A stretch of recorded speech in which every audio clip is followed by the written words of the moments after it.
হামলা সহিংসতায় এখন পর্যন্ত নিহত 82। বৈষম্য বিরোধী ছাত্র আন্দোলনের এক দফার কর্মসূচি ঘিরে দেশের বিভিন্ন প্রান্তে ব্যাপক সংঘর্ষ ও সহিংসতা হয়েছে। রোববার 4 আগস্ট সন্ধ্যা 7টায় এই প্রতিবেদন লেখার সময় 76 জনের মৃত্যুর সংবাদ নিশ্চিত হওয়া গেছে। এর মধ্যে সিরাজগঞ্জে 22 জন নিহত হয়েছেন। নিহতদের মধ্যে জেলার এনায়েতপুর থানার 13 জন পুলিশ সদস্য রয়েছে। এছাড়া ফেনী 8, লক্ষ্মীপুর 8, নরসিংদী 6, কিশোরগঞ্জ 4, মাগুরা 4, রংপুর 4, মুন্সিগঞ্জ 3, বগুড়া 3, কুমিল্লা 3, সিলেট 2, পাবনা 2, শেরপুর 3 এবং ভোলা, হবিগঞ্জ, কক্সবাজার, জয়পুরহাট ও বরিশালে 1 জন করে নিহত হয়েছেন। এছাড়া রাজধানীর সায়েন্সল্যাব, ফার্মগেট ও শাহবাগে এখন পর্যন্ত সংঘর্ষে 5 জন নিহত হয়েছে বলে খবর পাওয়া গেছে। এদের মধ্যে একজন ড্যাফোডিল ইউনিভার্সিটি, একজন হাবিবুল্লাহ বাহার কলেজের শিক্ষার্থী রয়েছে বলে জানা গেছে। সিরাজগঞ্জে 13 পুলিশ সদস্যকে হত্যা। সিরাজগঞ্জ জেলায় 13 পুলিশ সদস্য সহ 22 জন নিহত হয়েছেন। সিরাজগঞ্জের এনায়েতপুর থানায় ঢুকে 13 জন পুলিশ সদস্যকে হত্যার ঘটনা ঘটেছে। রোববার বিকেলের দিকে এ ঘটনা ঘটে। তবে তাৎক্ষণিকভাবে নিহত পুলিশ সদস্যদের পরিচয় পাওয়া যায়নি। বিষয়টি নিশ্চিত করেছে রাজশাহী রেঞ্জের ডিআইজির কার্যালয়। নরসিংদীতে নিহত আওয়ামী লীগের 5 নেতাকর্মী সহ নিহত 6। নরসিংদীর মাধবদীতে আন্দোলনকারীদের গণপিটুনিতে আওয়ামী লীগের 5 নেতাকর্মী নিহত হয়েছেন। রোববার 4 আগস্ট দুপুর 1টার দিকে উপজেলার পৌরসভা মোড় এলাকায় এ ঘটনা ঘটে। এছাড়া জেলায় আরও 1 জন নিহত হয়েছেন। নিহতরা হলেন মাধবদী থানার চরদিঘলদি ইউনিয়ন পরিষদের চেয়ারম্যান দেলোয়ার হোসেন শাহীন, 36, সদর উপজেলা চেয়ারম্যান আনোয়ার হোসেনের ছোট ভাই ছাত্রলীগ নেতা দেলোয়ার হোসেন দেলু, জেলা পরিষদের সাবেক সদস্য মনিরুজ্জামান ভূঁইয়া, 45, পৌরসভার 11 নং ওয়ার্ডের সদস্য বাবুল, আওয়ামী লীগের কর্মী কামাল মিয়া, 45।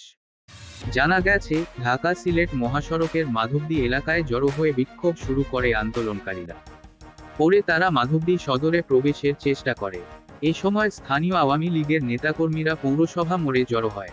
আন্দোলনকারীদের ঠেকাতে তাদের ধাওয়া ও গুলি ছোড়ে আওয়ামী লীগের নেতাকর্মীরা। এ সময় 8-10 জন আন্দোলনকারী গুলিবিদ্ধ হয়।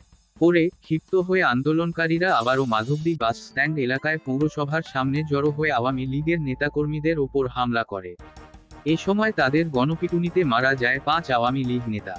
ফেনীতে নিহত 8। বৈষম্য বিরোধী ছাত্র আন্দোলনের ডাকা অসহযোগ আন্দোলনকে কেন্দ্র করে ফেনীর মহিপালে গুলিতে 5 জন নিহত হয়েছে। এছাড়া আহত হয়েছে 50 জন। ফেনী জেনারেল হাসপাতালের আবাসিক মেডিকেল অফিসার আসিফ ইকবাল 5 জনের সত্যতা নিশ্চিত করেছেন। আশঙ্কাজনক অবস্থায় অনেককে ঢাকা ও চট্টগ্রামে পাঠানো হয়েছে। এছাড়াও রোববার সন্ধ্যার পর আরও 3 জন নিহত হওয়ার খবর পাওয়া গেছে। মাগুরায় ছাত্রদল নেতাসহ নিহত 4। সকাল থেকেই উত্তপ্ত মাগুরা। দফায় দফায় আন্দোলনকারীদের সাথে ক্ষমতাসীন দলের নেতাকর্মীদের সংঘর্ষের ঘটনা ঘটেছে। এতে গুলিতে মেহেদী হাসান রাব্বি নামে 1 জন নিহত হয়েছেন। এছাড়াও পুলিশ সাংবাদিকসহ অন্তত 25 জন আহত হবার খবর পাওয়া গেছে। নিহত রাব্বি মাগুরা জেলা ছাত্রদলের সহ সভাপতি বলে কয়েকটি সূত্র নিশ্চিত করেছে। আন্দোলনকারীরা রোববার সকাল 10:30টায় পার্নান্দুয়ালি এলাকায় ঢাকা খুলনা মহাসড়ক ও দক্ষিণ পশ্চিমাঞ্চলের প্রবেশদ্বার ভাইনার মোড়ে অবস্থান নেয়। অভিযোগ, এই সময় তাদের বিক্ষোভ সমাবেশে আওয়ামী লীগের নেতাকর্মীরা অস্ত্র নিয়ে হামলা চালায়। এক পর্যায়ে গুলিতে রাব্বি নিহত হন। এছাড়াও সংঘর্ষে সুমন শেখ, ফরহাদ নামের 2 যুবক মারা গেছেন বলেও নিশ্চিত করেছেন চিকিৎসকরা। তাছাড়া জেলায় সংঘর্ষে আরও 1 জন নিহত হয়েছে বলে খবর পাওয়া গেছে। মুন্সিগঞ্জে যা হলো। সকালে মুন্সিগঞ্জ শহরের সুপার মার্কেট এলাকায় জড়ো হন বৈষম্যবিরোধী আন্দোলনকারী শিক্ষার্থীরা। এ সময় এক স্থানে অবস্থান নেয় আওয়ামী লীগের নেতাকর্মীরা। দেখা দেয় উত্তেজনা। 2 পক্ষের মধ্যে ধাওয়া পাল্টা ধাওয়া শুরু হয়। এ সময় গোলাগুলি ও ককটেল বিস্ফোরণের ঘটনাও ঘটে। এক পর্যায়ে সংঘর্ষে 2 জন মারা যান। তাদের পরিচয় এখনও নিশ্চিত হওয়া যায়নি। পরে টিয়ারশেল ছুড়ে পরিস্থিতি নিয়ন্ত্রণে আনার চেষ্টা করছে আইনশৃঙ্খলা বাহিনী। তাছাড়া জেলায় সংঘর্ষে আরও 1 জন নিহত হয়েছে বলে খবর পাওয়া গেছে। পাবনায় গুলিতে 2 জনের মৃত্যু।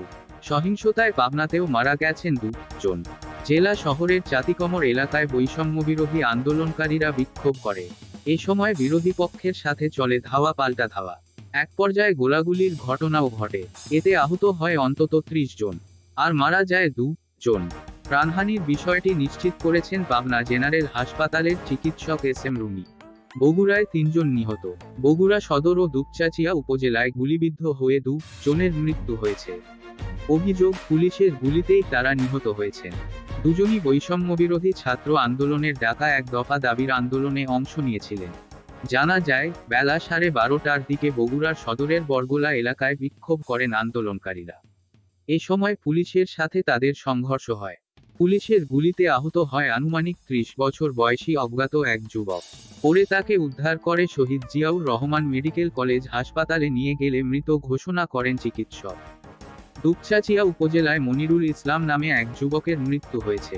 দুপুর 12টার দিকে মারা যান। তার মৃত্যুর বিষয়টি নিশ্চিত করেছেন জেলার সিভিল সার্জন শফিউল আজম।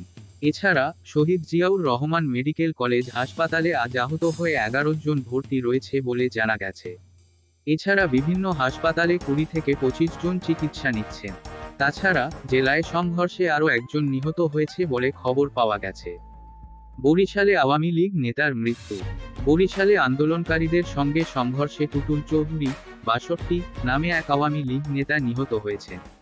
রোববার 4 আগস্ট দুপুরের দিকে নগরীর সরকারি সৈয়দ হাতেম আলী কলেজের পাশে আন্দোলনকারীদের সঙ্গে সংঘর্ষে মারা যান তিনি। জানা গেছে, নিহত টুটুল চৌধুরী বরিশাল সিটি কর্পোরেশনের 12 নম্বর ওয়ার্ড আওয়ামী লীগের সাবেক সভাপতি ছিলেন। সকল প্রকার ফানি, বিনোদন, সংবাদ ও সামাজিক ভিডিও দেখতে আমাদের চ্যানেলকে MC24 টিভি সাবস্ক্রাইব করুন। ধন্যবাদ।